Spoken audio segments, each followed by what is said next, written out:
boy Lou Streets, and I'm back with another video. And what I want to talk about is this discourse over the Tekken talk. Now, Harada made a lengthy tweet, and I want to read it. It is kind of long, but I think it's necessary to read for this video, right? And so we're talking about the key charge change and some of the other changes in Tekken, but key charge is the one that I want to focus on, and there's a reason why. So let's go ahead and read this. Let me clear my throat right quick. Get prepared, because this is a very long tweet. All right, so Harada says, since the topic about key charge and other system updates came up, I'll make a comment. I understand that there are various opinions. However, at the time of writing this, players have not yet had the chance to play the updated version of the build. So we would really appreciate it if you could try it out after the update goes live, spend some time playing and competing in tournaments, and then share your feedback with us. With that in mind, please feel free to send any opinions or criticism to me or Michael. We won't be replying to every message, but we do read pretty much all of them. I do appreciate this, and Harada always puts out these long, in-depth tweets to kind of give you an idea of what he's thinking and what he's feeling. I do appreciate that, but let's continue to read. I will share that feedback with the team, and of course, I have full trust in the new generation of game designers and have left everything in their hands. As I mentioned in the recent Tekken talk, back in the day, Michael and I started the method of revealing content little by little at community events, and the community came to expect that. However, nowadays, people's needs have changed, and it's clear that more people want all the content to be revealed in a single announcement on social media or official sites. Though there are many strong opinions still about preferring the opposite. In this way, generational shifts among players are also progressing, and values are changing. Until now, I've responded to these kind of changes in various ways, and that's precisely why Tekken has continued for 30 years without interruption. That makes me think of the "Don't Ask Me for Shit" shirt, and I think that's kind of what he's referring to. But this time, I was slow to notice the change in needs regarding how content is announced. And beyond that, I can clearly feel that my own sensors for detecting change have dulled. Yes, precisely because I'm aware of that myself. I've already been transferring a lot of decision-making authority to the next generation over the past few years. I want to make sure that the good things are credited to them, and on the other hand, any criticism or feedback is something that Michael and I take upon ourselves. By doing so, I am steadily and intentionally labeling myself as an old relic or stick in the mud, and taking my age into consideration, I'm actually accelerating the day I'll be pushed out by everyone. And that, in a good way, is something meaningful for all of us in the Tekken community.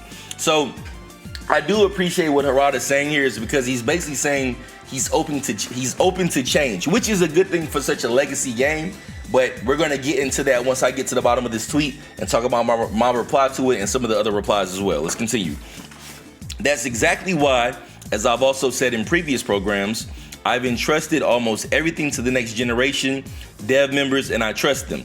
Above all, as everyone knows, this is the first Tekken to be released simultaneously worldwide on console without 2 years of arcade release in operation.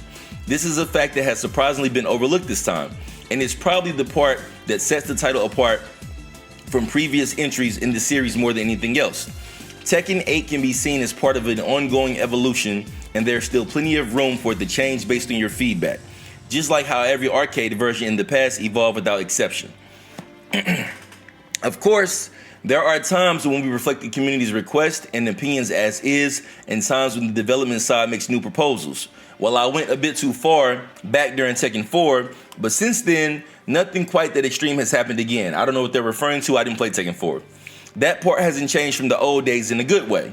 The fact that games are updated and undergo many changes is also just as it has always been. So I really hope you will share your opinions after playing the updated game. I'm starting to reach the point of like where the conflict is right here, but I'll talk about that in a second. But Harada's he's not reading the room on this, but we'll get to the bottom of that in a second. By the way, this is the big one right here. By the way, the reason key charge was first introduced is a bit far from what people imagine. Come to think of it, it's actually kind of surprising that the key charge mechanic hasn't been updated until now. Back when we were developing Tekken 3, the game systems were being scripted by just two of us, myself as the game director at that time, and a senior colleague. One day around the halfway point of development, the lead programmer, I'm just say Isan, I think it's Isan, said, Harada. Of course, sidestepping is a new system and low parry is also a new system, but I'm still not satisfied. We need to put in even more new systems. Like, for example, something where you power up by psyching yourself up. That's what he said, and I scripted that system the same day. Back then, that's just how we put systems together. As for key charge, I added it simply because I wanted, let's just say Isan or Ysan, let's just say Ysan, because I wanted Ysan, the lead programmer, to feel more motivated about work. Looking back now, it's like, what the heck? But that's how it was back then. And to go further, the system where Brian can connect moves after his taunt, he's talking about taunt jet uppercut, which is now considered standard. That was also something I personally implemented, but at the time, I never imagined it would become what it is today. There's a word for this, but I'm going to say the word after I finish reading this because I live by this word in some ways, and this is what he's describing, but I think that he's like overthinking it. But I'll get back to what that word is in a second in regards to the Brian scenario. We'll come back to that. I created it purely as a performance element to express Brian's personality with no relation to match balance or mind games. I just thought it would be more fun if you could cancel it at any time during the taunt.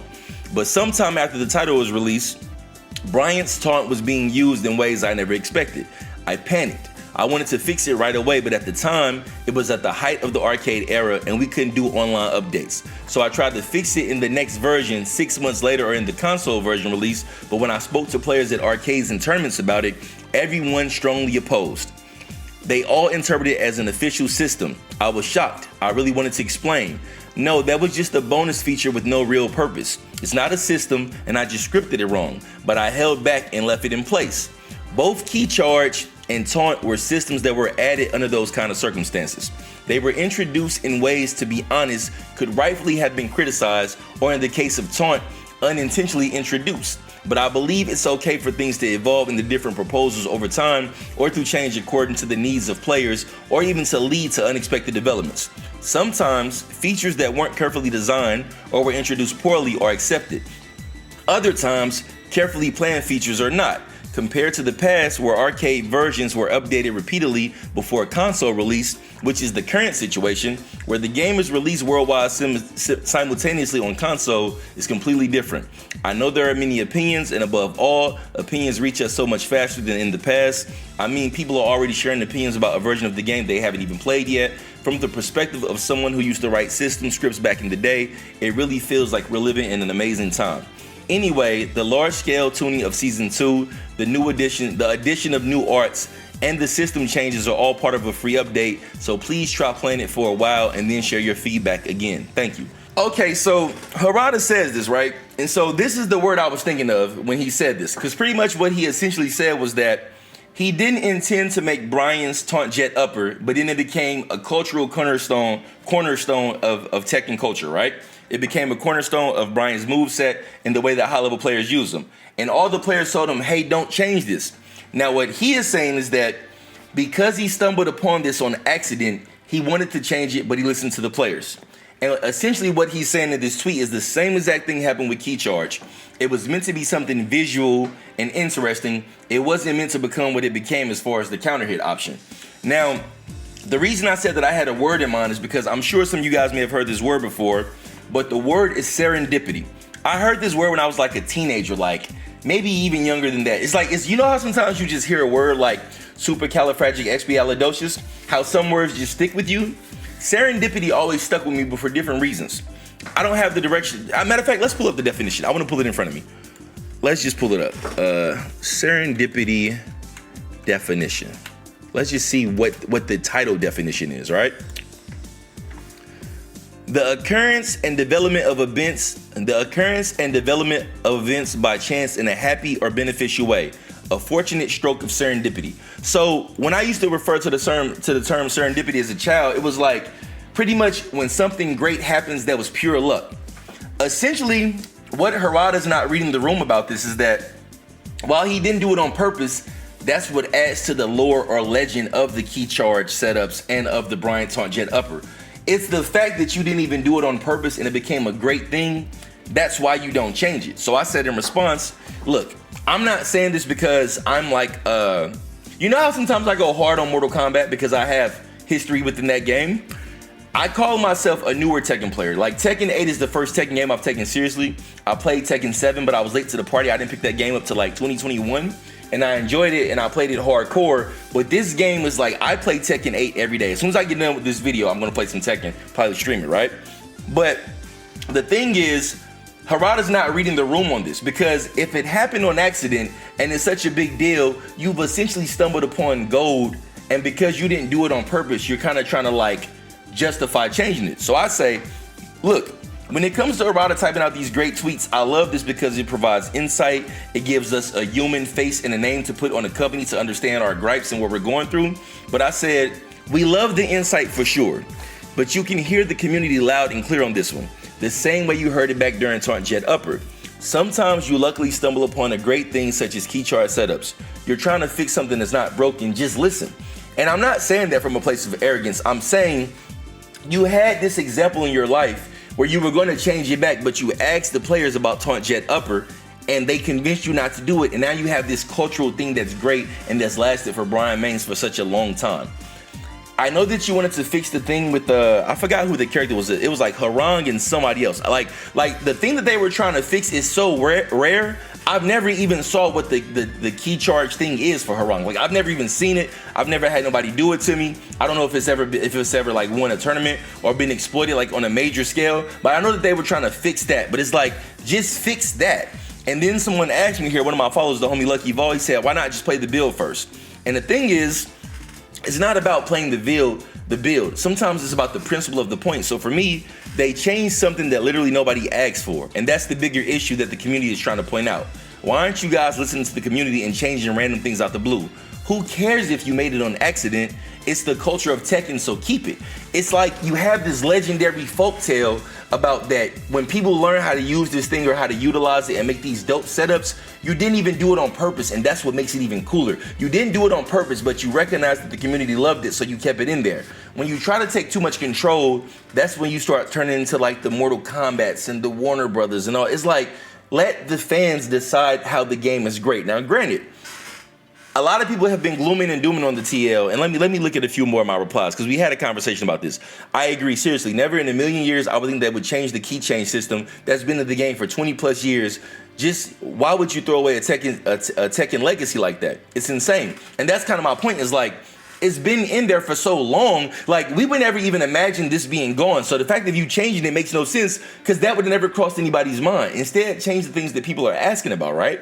Like, I've been excited about Tekken Season 2 because of the movement changes. So I've been, talking to people about this stuff and saying, I'm not going to play ranked into Season 2 because since we can get more movement, I've been playing Kazuya the past month, so I've kind of developed my discipline and my defensive decision making. So I'm looking forward to Part 2 kind of rewarding you for that, right? But instead, a lot of people have been dooming about the Tekken talk because they showed us more offensive options. You have the 50-50 scenario on heat engagers. You can hold down forward or down back to come in low or come in high. That's all cool. And the thing is, I'm not mad at any of that. Even when it comes to the key chart setups, I don't even use key chart setups that often. But as I get better at the game and improve my skill and improve my understanding of ways to utilize my main character, which is Law, those key setups can come into play. When you take that away, you're just taking away the sauce. You're taking away the player expression. And I'm not saying this as somebody who exploits it. It's just like, I've never understood the idea of taking fun things out of games. Now, if you have broken things that need to be removed from a game, that's one thing. But you don't take the fun stuff away, especially when your community is saying to you, they're screaming at you, hey, we don't need this. So a lot of people are saying, some people are saying there's pushback, like, why don't you just play the build? But it's not really about the build to people. It's more so about, hey, why are you guys not listening? Like, you have a community of players telling you what it is. Okay, we wanted more balance because the game was meant to be rushed down, which makes it visually exciting to watch when you're watching a tournament. However, it felt that you could be overwhelmed by certain characters like Kuma and Dragunov and stuff like that, right? Even Haran to an extent. So it's like you balance the game out in a way that the defense is more valuable, but then you add more offensive stuff. So I really don't know like what to look for in the next game, and that's why I'm not trying to give like some super deep dive, because I play Tekken every day and I love the game and I love understanding the game. I love getting better at the game, but I do want a skill gap to be widened because there's been too many times when I've lost the game on like 50-50 casino stuff, heat engagers with armor. I'm glad that that's being taken out. just random things, and it would feel like, hey, this guy's pressuring me and I'm trying to step but I can't step, or he's pressuring me and the move tracks to the right but I play on the left side, so I need to step to their left but I can't step to their left because I'm crouching. So I was excited about those things, but the problem is they don't really seem to be showing us that, and that's what we care about. People want the skill gap to be widened. So like when it comes to the key charge, that widens the skill gap. We understand that you want new players to play the game and understand the game. I'm not mad at putting visuals on screen when it comes to counter or clean or punish or any of that. I'm not upset about any of that. I really don't have any gripes. My only gripe is the key charge setup, and it's only because of what it represents. Not necessarily that you're doing it, but what it means. And so let's take a look at some of these tweets, because I bookmark a few tweets with people responding to Harada about this, because what I'm hoping is that when Harada gives insight, of all the games that I play, I enjoy Tekken the most because of Harada giving insight. When something's not right, when there was things with microtransactions and etc., he'll take it on the chin, pause, and say, hey, this is what's going on, this is our explanation for this, which is cool. We appreciate transparency. As I said, we love the insight, which is what my reply was. However, when you just get it wrong, hey, read the room, we're gonna back off of that. We don't need to play the build to know that we don't want this. Are we going to play the game because we enjoy it? Of course we are. But we don't need to play the build to know that we want key charge setups. If I'm somebody who really utilized them and then one day they're just gone, that would frustrate me. I don't care what you were trying to fix in regards to Harang or whoever the character was that had the busted key charge setup. You don't take stuff away that's a cornerstone of the game. That would be like, well, you know what? We never really meant to put Brian Taunt Jet upper in. We took out key charge counter hit. So you know what? We might as well take out Brian Taunt Jet upper too. Why do that when you don't have to? Yeah, you can do it, but what's your reasoning for doing it when people are telling you we don't want that? We just want more defensive options so we don't get steamrolled by characters like Kuma and Dragunov when we can't step. And you guys seem to be listening to that and balancing out the game where people are looking forward to playing it going forward. The problem is you're adding other things that aren't asked for, so now it's like you're thinking too much. You're overthinking the situation too much. Listen to your community. That's what they're there for. And it seems that Tekken does a good job of asking the questions to listen to the community, but then we're starting to wonder, is this stuff being implemented? So like here Max is saying, can't stress enough that if you don't like a game, you don't have to play it. Playing the old dead games will still bring you satisfaction. If you're a creator and you're worried about it not being relevant content, trust me, as someone who's made a career out of dead games, it can work out. Now I get what Max is saying, but I think that's a bit of a simplified take. And it's because I don't think people are saying they don't like Tekken 8. Some people are gloom and doomers, they are, right? But I genuinely love Tekken 8, but I don't like that change, right? I just want to have more defensive options where I can sidestep, where I can develop habits that makes my skill gap increase so I can get better at the game than what I already am, right? Like, I would like to make God of Destruction, and I don't want to get there by mashing or spamming or, you know, mashing armor. Like, I want to get there and feel like that I'm developing the skills to get me to that level of play, right? Which I'm not at there currently. So the thing is, that's the thing that people want to kind of separate the better players from the lesser players. The problem is they want to make the game accessible, which is understandable, but I don't think that you make the game accessible by making it easier to play. You make it accessible by explaining to people why things work a certain way and then letting them run drills to kind of get better at that stuff, right? Like kind of like the sidestepping and things like that. I'm not mad at the 50-50 option on heat engagers, but we didn't need it. You know, I'm a law player, so it'd be nice if I can run into a heat engager and buff a slide step, like beta slide step and then do something else. But I mean, I wasn't gonna die without that. I was having fun with law regardless. But let's get into some more tweets. We got Lotus Asakura here saying, I'm trying so hard not to be a doom and gloomer, but this Tekken talk is breaking my heart really bad, man. I'm gonna be honest. And maybe this is where my lack of experience with Tekken, as far as being a person who's hardcore in Tekken 8, so you can consider me a quote-unquote Tekken player for the past year.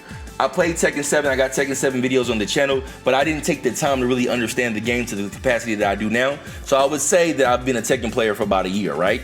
So when it comes to somebody like Lotus saying this, he may just see it from a different point of view of me because he has the history with the game. I'm cool with all the changes. I just don't want the fun stuff to be taken away. That's a cultural cornerstone of the game. Key charge setups should not be taken away because, I mean, I barely ever get hit by key charge setups. You know what I'm saying? Like, I barely even ever attempt them. So it's like, it's a very niche thing and you're just taking the fun away for a player who has the mental capacity to use that. Because when I get to the skill level of having the mental capacity to implement that, I would like access to it, you know? Like, it would be fun to have that. But now it's gone and you're saying, please play the build. We don't need to play the build. We're telling you how we feel. Like, we're gonna play the build regardless. it almost comes off as if you're saying play the build and have enough fun with the build that you forget that you want this thing. Just change it back. Like, just make the change back. I don't care what else you implement it.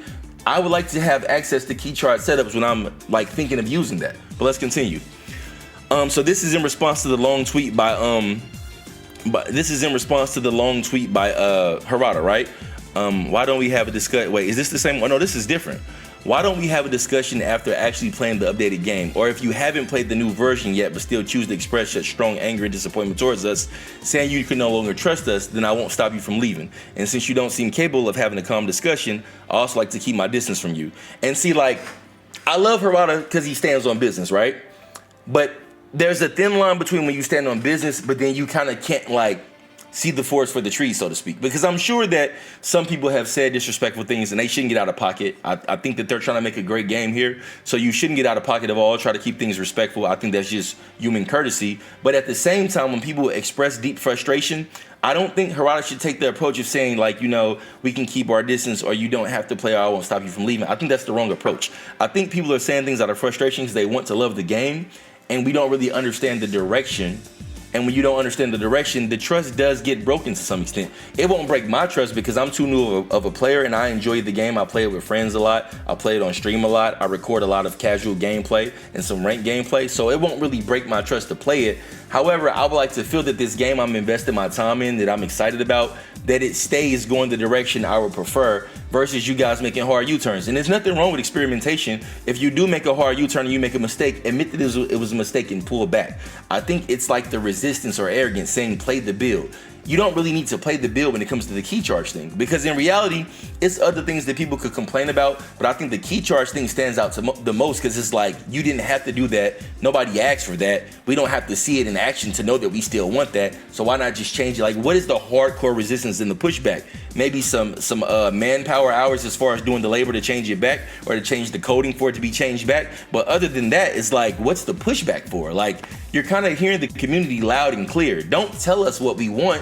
Ask what we want, implement what we want, and then roll with that. Like, and cool, of course they're gonna have their own ideas and implement their own things, but don't be so arrogant in your stance that you just decide to ignore what the community is saying. Because I think universally they just got this one wrong. But let's continue to read some other tweets. In response to that tweet, we have YIG Elijah here saying, brother, you told us what to expect.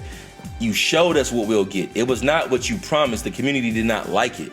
And now you want to tell us to wait until the patches here. Just take it on the chin at least. Pause again. Let's go to this next tweet. We have, do T8 devs realize that the reason why people have been playing this game for years and years is the appeal of it being hard and difficult and rewarding each time you learn more? Surely there's not a single good player enjoying this wheelchair mode gaming. So, okay, this is what I agree with here, right? And my reason for saying this is actually very recent. So, as some of you guys know that you keep up with my Facebook content or you keep up with my streams, I've been playing Kazuya for the past month. I was a law player beforehand. And this is like the most exciting thing about Tekken that I've kind of realized. So Kazuya relies a lot on execution, which is hard. And so you gotta put your time, you gotta put your hours in to get better at it, as I have over the past month. And then secondly, Kazuya doesn't have a ton of neutral breaking stuff, right? So when you get in and you play with him, you gotta be pretty honest with your punishes, gotta be pretty honest with your staggers, gotta be honest with your combos, gotta be honest with your execution, right? He doesn't really have a ton of things that you're gonna exploit and overwhelm somebody to make them feel like that you're just being carried, because even his hardest thing to react to, which is his hell sweep, is hidden behind execution. Everything that Kazuya does is hidden behind execution. So you feel this rewarding feeling when you get better with him. So that's why I was focusing on this tweet, because I understand exactly what they mean by this.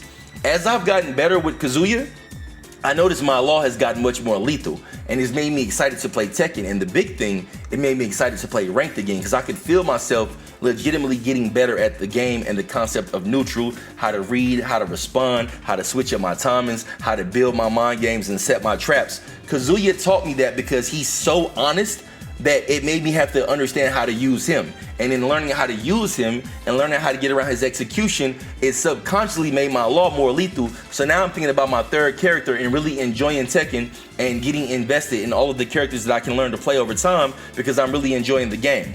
So when she says here, it's hard and it's difficult and rewarding each time you learn more, That's literally happened to me in real time in my streams, where it was like in real time on stream, I finally started to figure out how to apply the wave dashes in matches and online with the timing being different from the lab, and then implemented that in my game strategy. And the more I did it, the more I fell in love with the game, to the point that people started asking me, do I even play Law anymore? Because I'm playing Kazuya so much, because I can feel myself getting better and sharper at the game. That's the appeal of it. So we get that you want to make it accessible to new players, but I think the accessibility is in how you explain the game, how you make people understand things through certain tutorials and combos, tutorials and things of that nature, watching YouTube videos getting better. So let's say that you're not a YouTuber like me and you're not willing to watch a ton of videos. If they implement systems to make people understand things, kind of like the counter and the punish visuals that are on screen now, I don't have a problem with that, because for one, I can turn it off, and secondly, that's accessibility for a new player.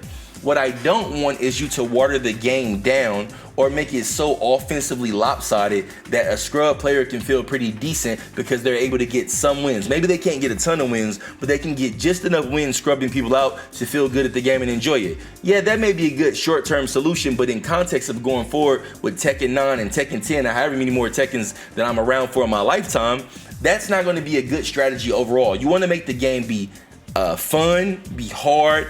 You know, you got to grow your skill. Like I would always say that playing Tekken, I would feel like that this is the real journey of the martial artist, because you got to learn, you got to train, you got to get disciplined, you got to apply those strategies, you got to learn matchups. It's so many things to learn that is like a never-ending journey of becoming a warrior, and that's what makes it fun. We don't got to 50-50 everything and so on and just have offense be so lopsided, but to me, that wasn't the biggest deal, because I just didn't want to end up in situations where I'm losing to casino. I wanted the game to feel a little more balanced on defense, give me a little more opportunity to step and use spacing, have attacks that are linear, not track when they shouldn't, which happens too much. And I think for the most part, that would widen the skill gap. When you start taking away some of these other features that were around for like years and years, I don't know if they're really reading the room properly. This here is a clip of Anna's new move where she has a low attack that starts, but then it follows up. And look, on the corner, it looks like it's plus on block, you know what I'm saying, with strong pressure. And then mid-screen, look at the damage. And that's not easy to react to, and that's about a 40 piece. Like that's about close to 40% damage. Actually, it's 64 on screen. So I get what some people are saying. They don't want the game to feel dumbed down, and that's kind of the frustration. It's like, it seems like you're dumbing down the game by just going offense, offense, offense, offense. Hey look, Tekken is fun to watch visually because of the offense, but there still needs to be some defensive balance. Anything that was culturally around for a long time, keep it in the game. You don't need to change these things. You can make it more accessible for new players, but you don't need to change these things. And I feel that maybe I'm coming from a more fair perspective because I'm not a gloom and doomer, because I don't got the history with Tekken that some of you guys got. But let me know in the comments, how do you feel about season 2? Because I'm happy with everything I've seen. I just don't want key charge setups to be taken out the game. And I don't even use them that much, but it's kind of like, it's just the progression of the journey of the warrior. Like, oh, I'm getting better at these things that I have down. Let me implement this new thing into my system. Can I understand how to implement the key charge setup? Can I find a proper setup to make this thing work realistically in a match? Like, those are fun layers to add to your game. Why take that stuff out and say, oh, if you do key charge, you get a 150% bonus on an attack? Who cares about a single attack? I want to set you up for a combo and put you away. If I'm in ranked mode and I got to have an extra interaction that might get me killed by a rage art because my key charge setup doesn't turn into a full combo when it lands, when initially it would have in the previous patch, yeah, that could frustrate some people. So I really appreciate Harada's ability to kind of give insight, you know, and kind of let us know what he's thinking. That's a really great quality. We don't get that quality in Mortal Kombat too often. The game's in a better place now, so you might get it, but like, we really don't get that type of communication. I genuinely appreciate that for him. What I worry about is that he mistakes his communication for the right to deflect away from what the people want. You know, like, if you got it wrong, just change it back. We don't got to have long conversations. We don't got to be asked to play the game in this build. I'm looking forward to playing the game in this build, but you can change key charge back and this game will still be the same in every other area except that one thing. That's not anything that somebody's going to notice or needs to discuss or needs to play. We know how we feel about that because we've already, they've been around playing this for 20 years. I haven't played it for 20 years, but even in me watching that, it's still pretty awesome to know that those setups are there so I can borrow that from a player that's better than me and implement that into my game plan. Let's see. Lotus says here, I got Dooming out of my system. I'm looking forward to trying out season 2 for myself and seeing everything the new patch has to offer. I want to continue to enjoy Tekken, so I will do my best to remain open-minded and adaptable. And see, that's the thing for me, right? I love Tekken 2 or Tekken 8, and I'm not good enough to be talking about what should or shouldn't be in the game. I don't view myself in that way, right? I just am open-minded to learning all the things that I can learn to get better at the game, but I don't want them to take things away that higher level players than me are using that I never get a chance to use because I don't get to implement that layer of the game into my strategy, right? I want to continue to grow and get better. Like when I learned Kazuya, I watched all of the best Kazuya players on YouTube for weeks in advance, trying to understand, trying to practice, trying to learn, and it was hard and it sucked and I was losing, you know what I'm saying? And it wasn't fun to lose, but I'm like, no, I'm gonna get it down, But then when I finally had that aha moment where it started to click with him, it's like I bought the game all over for the first time again. And I'm gonna feel that every time I take on a new character and understand their strategy and how to implement that into my gameplay. And because they got different spacing, different timing, and different attacks, it makes me overall just stronger at the game in general. I went back to play Law and I noticed like, why is my Law so good all of a sudden and I ain't been playing them lately? It's because of the habits that I'm developing from Kazuya. You don't want to take that feeling away from new players. Granted, I understand wanting to make it accessible to newer players, but at the same time, you want everybody to have that feeling. Let me read Arsenal and Ash's tweet before I go ahead and wrap this up, right? Let's see, what did he say here? I think the main problem with the game right now is that one launcher into a wall combo followed up by another mix-up can kill you. Yoshi is the worst example. I've never seen such a ridiculous mix-up as Yoshi's wall combo with FC Sword or F1+2. You can literally die after getting launched just once against Yoshi. The same thing goes for Brian with his crazy wall carry into stupid wall combo, and then you have to either take a taunt mix-up or just die lying on the ground. The second biggest problem is the chip damage. They have nerfed the chip damage, but it's still kind of there.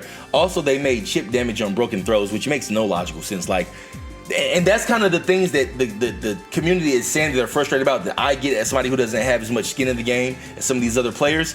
It's just the irrational things. Like, why take key charge? What's the rationality behind it? Like, if it's been there, it's been a good thing. Why change it 2 decades later? Or like chip on throw. We never had chip before. Now we're putting chip on throw break. So like, if we throw break with 1% health, do we die? Do we lose the round? Are we not allowed to break the throw? Like, these things don't make sense. Like, just keep the power in the hands of the players. I don't really understand that change, but let's continue on. The second biggest problem is the chip damage. It will never make sense to me why blocking isn't rewarding. Why should you take a lot of chip damage and die just because you guessed right and defended? The saddest part is that as a competitor, the match isn't in your hands. It's mostly based on luck, unlike previous games where skills used to matter. I don't fully agree with that statement because I don't really mind chip. I think the point of chip is to force you to make an offensive decision back, which keeps the game visually appealing in tournament. If you could block forever, then it would be like we're playing Tekken 7. So I don't fully agree with Arsenal here. I'm not mad at chip because I play most fighting games that have chip, like Mortal Kombat. Even Street Fighter has chip when you're in burnout, right? And even when you're blocking and you're not in burnout, you're still losing like drive rush meter, right? So most games have some type of mechanic when it comes to like chip of some sort. So I don't fully agree with him on that. What I will say is that chip on throw break makes absolutely no sense, and you should at some point be forced to make an offensive decision. But if you're forced to make an offensive decision, there should be defensive options such as sidestepping, the buffering, stepping from crouch, all those things, and linear attacks not tracking you when they're not supposed to or realigning. So if we have those things, that would kind of balance out what Arsenal is saying, because you could get chip, but now I can step this way, I can step that way, I can block a low and then step off blocking the low.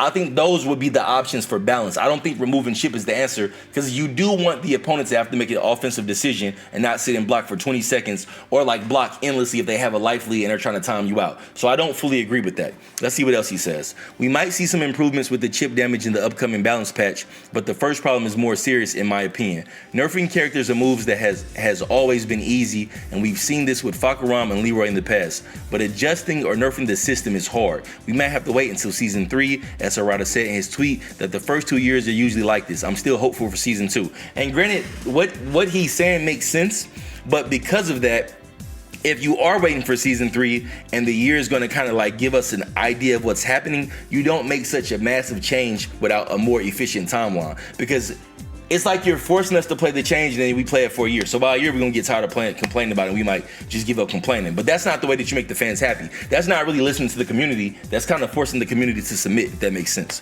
Last thing from Arsenal.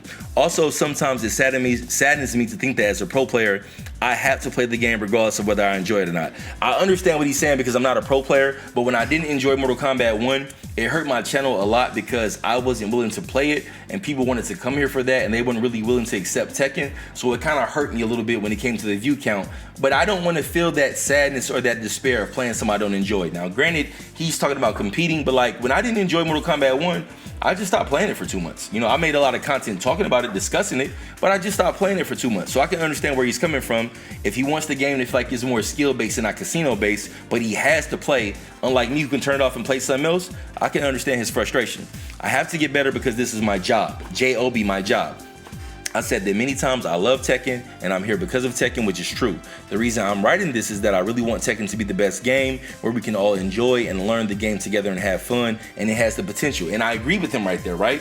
Because adding things to give us defensive options and ways to improve, that's where the fun in the game is. Now, some people aren't going to do that because they don't have the mental capacity or the patience. I mean, even me, I've gotten tilted at times playing Tekken, and I went out of rank when I thought I was getting casinoed out. But the truth is, there's excitement and fun in learning and applying and getting better and feeling yourself get better. Like, it's one thing to try to practice something, but when you actually learn and you feel yourself get better, like the journey I've been walking with Kazuya that's transferred to my law and my neutral in general, that's a really, really, really good feeling. It makes you develop a passion for the game. I can honestly say right now, while Dragon Ball FighterZ may be my favorite fighting game of all time, my favorite fighting game right now is Tekken 8. I play Tekken 8 every single day. If there's any game that I'm not gonna play because I'm busy, it won't be Tekken 8. I play Tekken 8 every single day. So I understand where people are coming from, and I do have high hopes about Season 2. But let me know in the comments, do you guys feel like it's negative, or do you feel like that it's this kind of like generational shift between new players who are excited about the changes because they don't understand the game enough versus old players who are being labeled as gatekeepers, almost like gatekeepers because they want the old way? I don't think that the old way is the best way, but I think there have been some issues with the new way. I think a meeting in the middle is where the proper synergy is. So I wonder if you guys feel the same, but I am excited about Season 2. Key charge being gone isn't the biggest deal to me right now because I don't use it, but at the same time, if I wanted to use it, or if I got skilled enough in this next season to feel like I should apply that to my game, it sucks that I can't take advantage of it. But let me know what you guys think in the comments. How do you feel about Season 2? Do you think that Harada is being too defiant and not reading the room when it comes to community? Do you feel like the community has had their trust broken based on some of these changes when it comes to Tekken 8 in Season 2? Because it seems to be a lot more offensive is what we were shown in the Tekken talk, when defense was like the big thing that they were pumping up. But it seems like we didn't really get to see much of that. So let me know if you guys agree in the comments. This video is already longer than I wanted it to be. So with that being said, I'm gonna wrap this up. Till the next time, it's your boy Streets. I am out. Peace. Just make a better version of Mortal Kombat 11. You sold 15 million copies for a reason. You didn't say like you may have sold the first 4 to 5 million copies of hardcore players and people who like were around.